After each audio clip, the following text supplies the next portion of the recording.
তো 29-এর যে কোশ্চেনটা দিয়েছে এখানে বলেছে এই যে চারটে এলিমেন্ট দেওয়া আছে এদের মধ্যে কার ম্যাগনেটিক মোমেন্ট হবে 2.83 বোর ম্যাগনেট।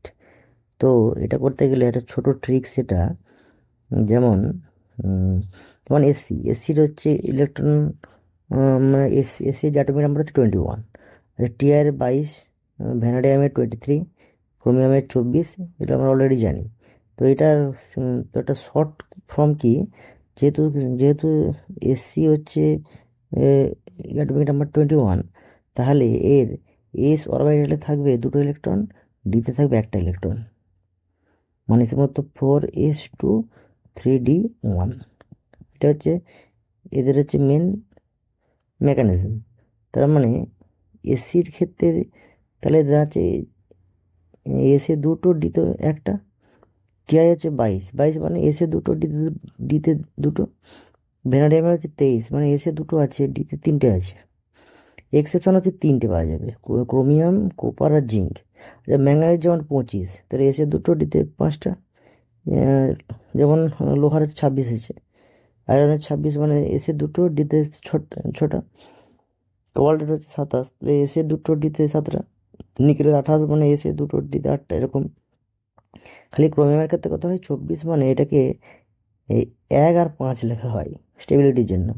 স্টেবিলিটির জন্য মানে এসে দুটো ডিতে চারটে না লিখে এখান থেকে একটা এস পাঠিয়ে দেওয়া হয় ডিতে, তাহলে হয়ে যাবে কি, তাহলে হয়ে যাবে মতো S1d5 হয়ে যাবে। তার জন্য আমরা ক্রোমিয়ামকে লিখি S1d5। সেরকম কোপারের ক্ষেত্রে 29 মানে S2d9 নয়, এটা হচ্ছে একটা এস ইলেকট্রন চলে যাবে ডিতে, তাহলে হয়ে যাবে কি S2, মানে S1 হয়ে যাবে, D10 হয়ে যাবে। আর জিঙ্কের ক্ষেত্রে S2d10। তো এইটা মনে রাখতে হবে। তাহলে এবার এখানে যেহেতু বলে দিয়েছে, অলরেডি বলে দিয়েছে যে কত না, ম্যাগনেটিক মুভমেন্ট 2.83, 2.83 যদি ম্যাগনেটিক মুভমেন্ট হয় তাহলে আনপেয়ার ইলেকট্রন হবে 2। মানে যদি আনপেয়ার ইলেকট্রন যদি 2 হয়, মানে যদি 1 হয়, যদি আনপেয়ার ইলেকট্রন যদি 1 হয় সেক্ষেত্রে কত হবে না, ম্যাগনেটিক মুভমেন্ট হবে 1 প্লাস সামথিং।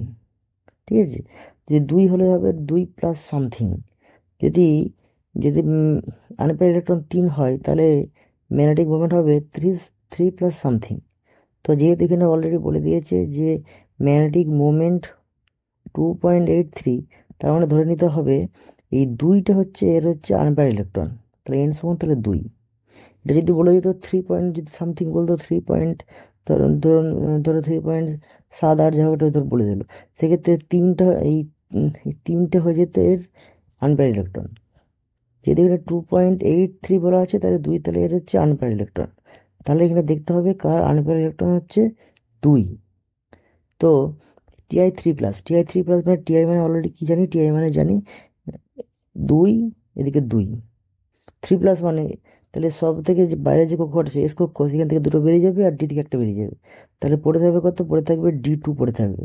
তাহলে টিআইতে পড়ে থাকবে, D2 বলছি, তাহলে পড়ে থাকবে কত, এই তো হ্যাঁ, দুটো বেরিয়ে গেলে এখান থেকে কিন্তু একটা D1, তাহলে D1 পড়ে থাকবে।